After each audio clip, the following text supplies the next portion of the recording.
ഒന്നാം നമ്പർ ക്രമസമാധാന കേരളത്തിൽ ഈ ദൃശ്യങ്ങൾ അങ്ങനെ ഫ്രഷ് ഒന്നും അല്ല.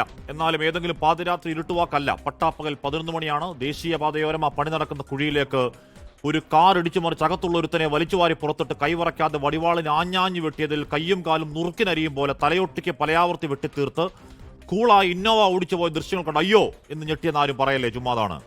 അങ്ങേയറ്റം കിരാതമായ വെറിയൻ കൊലകൾ, ഗൂണ്ടാ കലികൾ, കൂട്ടബലാത്സംഗം അടക്കം കണ്ട് തലച്ചോറ് മരച്ചുപോയ പുത്തൻകാല മലയാളിക്ക് ഇതൊക്കെ ഒരു പുത്തരിയാണോ, ന്യൂ നോർമൽ?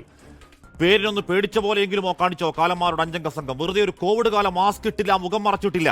വണ്ടിക്കൊരു വ്യാജ നമ്പർ പ്ലേറ്റും അല്ല. ഞങ്ങൾ, ഞങ്ങളുടെ ലോകം, ഞങ്ങളുടെ കോടതി, ഞങ്ങളുടെ വാർഡുകൾ ഞങ്ങൾ നടപ്പാക്കും, നീയൊക്കെ കാക്കിയിട്ട് കാണിക്കാവുന്നൊക്കെ കാണിക്കുന്ന സ്കോട്ട്ലൻഡ് യാർഡ് പെരുമ പറയുന്ന കേരള പോലീസിന് കൊടുക്കുന്ന പട്ടിവിലയാണ്, വെല്ലുവിളിയാണ് മുഖം മറയ്ക്കാത്ത കിരാതപ്പണി.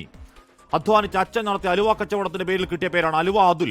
ഒരു ജിമ്മൻ സന്തോഷിനെ വീട്ടിൽ കയറി അമ്മയുടെ മുന്നിൽ വെട്ടിപ്പിരുത്തുന്ന കേസിലെ 1-ാം പ്രതി. ആ സന്തോഷ് വേറൊരു ഗൂണ്ട പങ്കജ് മേനോനെ കുത്തിയ കേസിലെ 1-ാം പ്രതി. ആ പങ്കജ് മേനോൻ വേറെ ആരോ അടിച്ച കേസിലെ 1-ാം പ്രതി. അത് മാല പോലെയാണ്, എന്ത് കുന്തമെങ്കിലും ആവട്ടെ. വെട്ടിച്ചാകാൻ വ്രതമെടുത്തവന്മാരുടെ വല്ലാത്ത വിധി. പക്ഷേ ആര് തടുക്കാൻ? പക്ഷേ ആ പകപ്പെയ്ത്ത്, ഈ കുത്തിക്കൊലകൾ നാലും കൂലിയ കവലകളിൽ കേരളത്തിന് തിരുനെഞ്ചിലാകുമ്പോഴാണ് ആരും ജീവിക്കാൻ കൊതിക്കുന്ന മനോഹര തീരം ഏതോ ഇൻഡെക്സും പൊക്കി പിടിച്ച് ക്രമസമാധാനത്തിൽ 1-ാം നമ്പർ എന്നൊക്കെയുള്ള ഗീർവാണങ്ങൾ, 1-ാം നമ്പർ വാചകവടിയാണ്, പൊള്ളുപറച്ചിൽ, PR പുങ്കവർത്താനം. ഇന്ന് കണ്ട പോലെ സമാനമായൊരു കാലംകൂട്ടം, വാൾത്തല മൂർച്ചകൾ, ഇന്നോവ ഒരു വെട്ടിക്കൊല കേരളം നേരത്തെ കണ്ടതാണ്. പക്ഷേ കൊല്ലപ്പെട്ടവൻ ഗുണ്ടയല്ല. ഗുണ്ടകളെ എതിർത്തവർ ഒരു കമ്മ്യൂണിസ്റ്റുകാരനാണ്. പേര് TP ചന്ദ്രശേഖരൻ.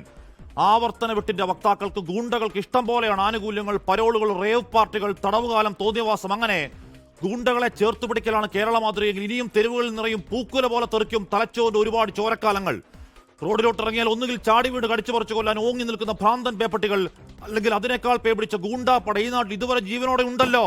ആയുസ്സിന്റെ ബലം, മഹാഭാഗ്യം, പടച്ചവനെ നിനക്കാണ് സ്തുതി. പ്രിയ പ്രേക്ഷകർക്ക് എൻകൗണ്ടറിലേക്ക് സ്വാഗതം.